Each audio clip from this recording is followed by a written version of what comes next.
Hello. Today I'm coming from beautiful Southern California, from Oceanside, California today. I really wanted to talk about a topic called burnout. And many of you may have understood or heard someone say, I'm dealing with burnout, or oh yeah, they had to quit because they had burnout, or maybe you had somebody close to you also dealing with that. So I wanted to describe that a little bit more and how really, honestly, I think it can sneak up on more of us than we realize. And that's just been an experience that I've had recently as I am simplified and we've decided to go to an RV life full time. That has allowed me to actually force me to slow down and simplify life. And yeah, and there's some weird emotional and mental things going on here that I want to share with you that maybe you guys will recognize as well. And so let's talk about this. Let's talk about the art of slowing down and what burnout is. But before that, if you're new to this channel, my name is Dr. Lori Marvis. I'm a board-certified family and lifestyle medicine physician.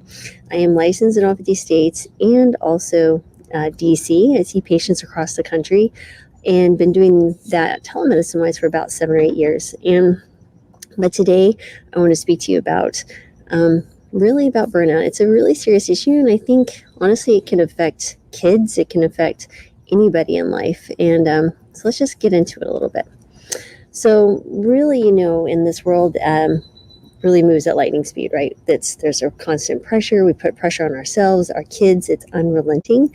It comes in, it's just really a very common experience now when people are just overwhelmed. And really the demands of modern life, they're both personal, right? And they're also professional.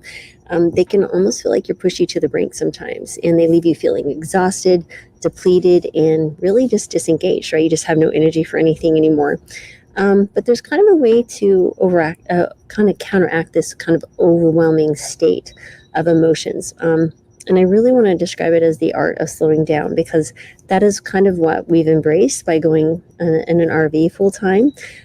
We have less of the physical space to deal with, less things to deal with, and that has really allowed me more freedom of time, and feeling this constant urge to need to do something has been really interesting for me to just sit and reflect on and be with in that kind of uncomfortable state of nothingness. But let's dive into a little bit more of that, why I would want to. Really, I think by embracing a slower, more mindful approach to life, we can really not only prevent burnout, but kind of restore your energy, your creativity, your sense of purpose. So thinking about burnout, remember, it's basically a state of that chronic physical and emotional exhaustion. It can be accompanied by a sense of detachment.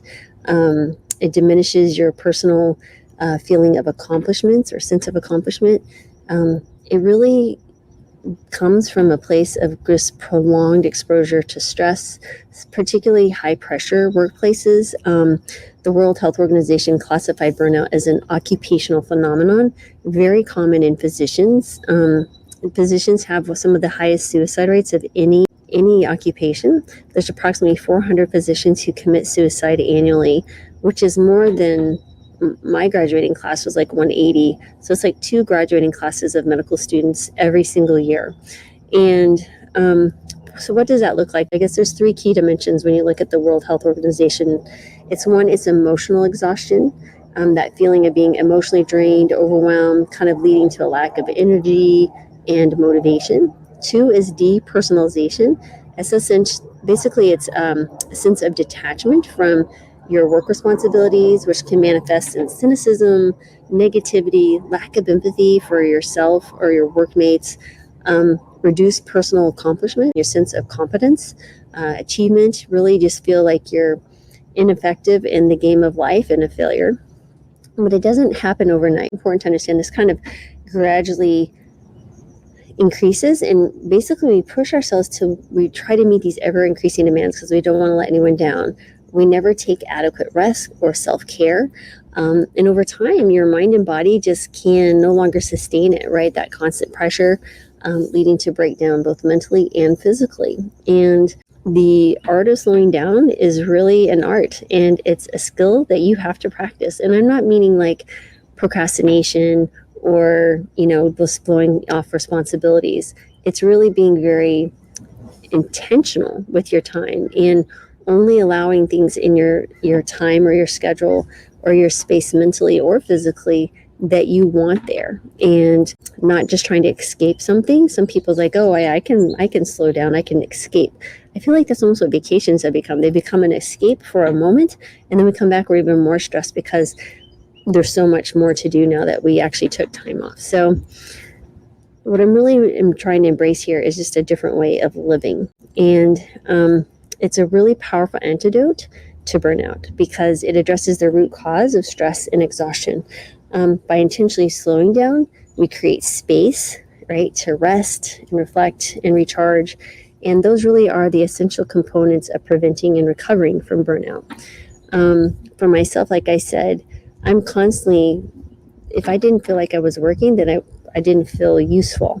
And so now I was walking with my son, Gabe, here this morning along the ocean. And, Gabe, I was telling him, I was like, I'm really struggling not wanting to entertain you and make sure that you're well taken care of and doing all these different things, because I always feel like I have to fill time with something. And he goes, Mom, you don't have to do that, right? But it was really just kind of clicked for me. I need to practice the art of slowing down. There's a skill set here that I don't know if I ever had it, honestly. And I reflect back now, I can see where emotionally and mentally that took tolls on me throughout different parts of my life, especially if you're a mom and working as well. And so let's talk about that. Let's talk about how this will help you, the art of slowing down. One is restoring balance, right? So slowing down allows you to kind of recalibrate your work-life balance. It helps you recognize when you're pushing too hard and gives us permission to take a step back. By setting boundaries, prioritizing your self-care, it's not being selfish, it's being proactive and more available to those around you because you're not going to be so tired. It can really, that whole thing can really prevent the buildup of stress that leads to burnout. Balance by being intentional about what you allow in your life.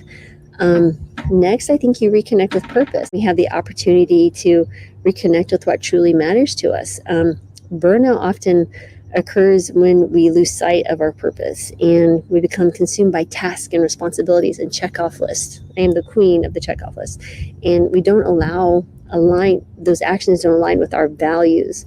So really just slowing down gives you time to reflect on your goals and ensure that your actions are in line with those deeper aspirations. Next is enhancing mindfulness. I feel like mindfulness honestly has been a godsend to me. It's really just being the practice of being fully present in the moment. It's really a key component of slowing down because it makes you aware of what's going on. You cultivate in anything and everything you do, right? You become more aware of your thoughts, your feelings, your emotions, your physical sensations, and that really allows you to catch early feelings of burnout and to kind of take proactive steps to address them. So if you're paying attention to what's going on around you instead of just responding like, a bag in the wind. Do you ever see those bags in the wind and they're just going all over and crazy? That's what I feel like sometimes in life. But if you are intentional about slowing down and making sure you're being mindful, you're more like a sailboat and you can, the wind will blow, but then you can adjust and still go where you need to go. And next, I think finally that nurtures resilience, right? So slowing down strengthens that resilience that's helping you build healthier habits and coping mechanisms. It encourages you to take regular breaks, engage in activities that bring you joy, practicing gratitude. And granted, those are small actions, but they add up over time and they can have a really profound impact on your ability to manage stress and prevent burnout. So what are the practical steps? And I think I hear a train coming, so don't be alarmed if I might pause for a minute as the train passes. They're kind of short. So here are the practical steps. I think there's 6 that you can do. One is prioritize sleep, right? Crucial. One for your mental health, your physical health, and so many things. We spend a third of our lives asleep. It's important for a reason, so don't neglect it. 2 is set boundaries. Learn to say no to tasks and commitments that drain your energy. Protect your time by setting very clear boundaries between work and your home life. Give yourself time and space away. Next, incorporate mindful practices. I start my day with a mindful walk. You can start your day with meditation. It can just be a few minutes. It doesn't have to be anything fancy. I like to draw. It's just a practice that allows you to help you stay grounded and focus throughout the day. And then as you build that as a habit, that gets easier and easier.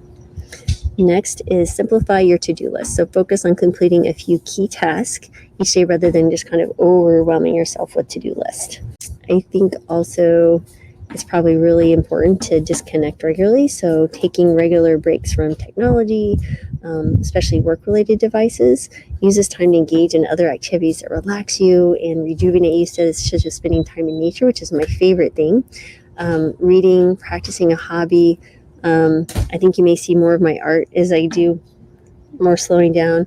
And next is reflect and adjust, right? So regularly assess where you are, your stress levels, your overall well-being. If you notice signs of burnout, such as irritability, fatigue, or lack of motivation, take immediate steps to slow down and, take care of yourself. And honestly, just remember you're going to embrace this slower pace for long-term well-being. And burnout, remember, is that it's a very serious issue, can lead to depression, anxiety, and in some cases, suicide. And so I hope you take this and can embrace the art of slowing down and really understand that we have this one life. And if we don't slow down and enjoy it, it's just a blur of activities that meant nothing at all.